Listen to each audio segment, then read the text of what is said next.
Ang Carl Vinson Carrier Strike Group noong dumating sa Pilipinas, handa sa labanan para sa West Philippine Sea. At US Air Force B-52 bomber nag-emergency takeoff patungong West Philippine Sea sa buong throttle. Sa pinakabagong hakbang ng Estados Unidos, upang patibayin ang kanilang presensya sa West Philippine Sea, ang Carl Vinson Carrier Strike Group nitong mga nakaraang araw ay dumating sa Pilipinas, nagpapakita ng kanilang determinasyon na ipagtanggol ang kalayaan sa paglalakbay sa internasyonal na karagatan at tiyakin ang seguridad sa rehiyon. Ang nasabing strike group, na kinabibilangan ng USS Carl Vinson, CVN-70, aircraft carrier, kasama ang kanilang kasamang mga destroyer at cruiser, ay nagpakita ng kanilang kakayahan at handang kahandaan sa mga military exercise sa halos lahat ng mga aspeto ng pagsasanay. Ipinakita ng pagsalubong ng mga opisyal ng Pilipinas ang malugod na pagtanggap sa grupo, na nagbibigay daan sa mas malakas na kooperasyon sa pagitan ng dalawang bansa.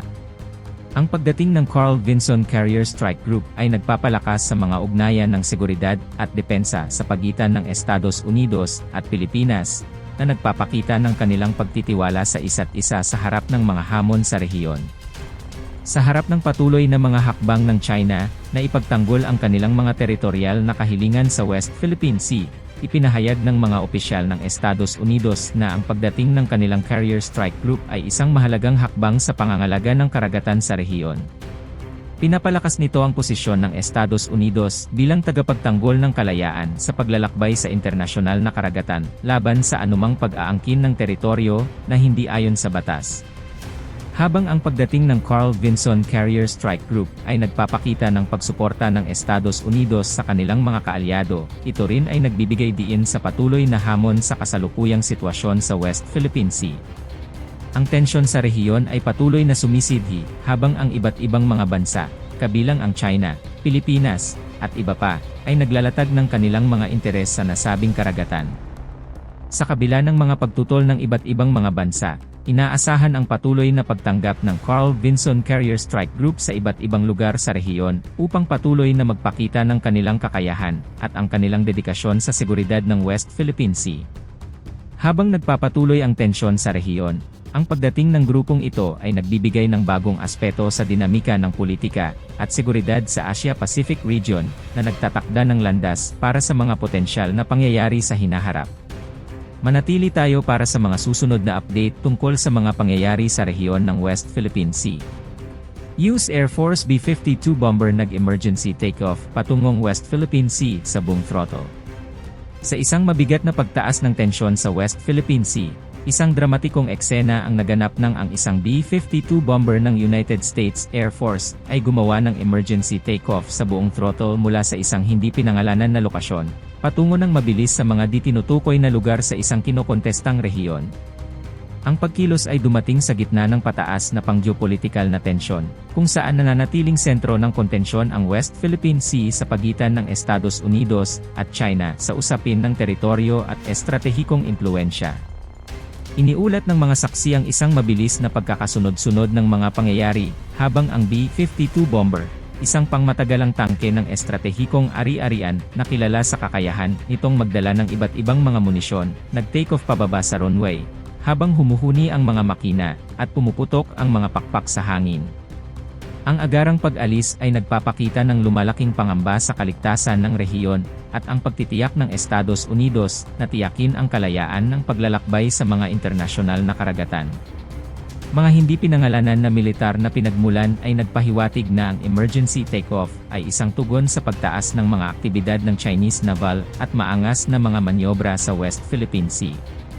Sinabi ng kagawaran ng tanggulang Amerikano sa isang maikling pahayag na isinagawa ang misyon upang pangalagaan ang regional na katiwasayan at itaguyod ang mga internasyonal na norma.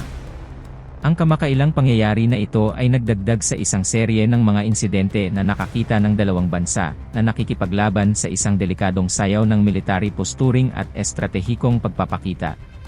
Ang China ay paulit-ulit na nagpahayag ng kanilang mga teritorial na karapatan sa malalaking bahagi ng West Philippine Sea, sa pagtatayo ng mga artipisyal na mga isla, at pagpapalakas dito ng mga military installation, nagbibigay ng alarma sa mga kalapit bansa, at sa pandaigdigang komunidad. Ang Estados Unidos, bilang tugon, ay matatag na tumutol sa mga aksyong ito, na isinasagawa ang mga regular na Freedom of Navigation Operations, at nagbibigay ng suporta sa militar sa mga kaalyado sa rehiyon. Ang pagpapadala ng 52 bomber ay itinuturing na isang mahalagang senyales ng katiyakan ng Estados Unidos sa pagpapanatili ng kasalukuyang kalagayan at pagpigil sa anumang unilateral na pagtatangka na baguhin ang regional na balanse ng kapangyarihan. Gayunpaman, nagbabala ang mga analist na ang mga ganitong nakakabahalang aksyon ay nagpapalakas sa panganib ng maling pagkakaunawaan, at di inaasahang pag-escalate ng kaguluhan sa pagitan ng dalawang superpowers. Nanatiling isang potensyal na mitsa ng kaguluhan ang West Philippine Sea, na maaaring magkaroon ng malalimang epekto sa pandaigdigang seguridad at kalakalan. Habang ang 52 bomber ay naglalakbay patungo sa kalangitan, patungo sa West Philippine Sea, ang pandaigdigang komunidad ay nanonood ng may hawak hininga, umaasa para sa pagbaba ng tensyon at pagbabalik sa diplomasya, upang sagutin ang mga komplikadong issue na bumabalot sa mga di pagkakaunawaan sa karagatan. Ang sitwasyon ay nananatiling mabago, at ang mga aksyon at reaksyon sa mga darating na araw ay malamang na magtatakda ng takbo ng relasyon sa pagitan ng Estados Unidos at China, na may mga epekto sa kapayapaan at katiwasayan sa mas malawakang rehiyon ng Asia-Pacific.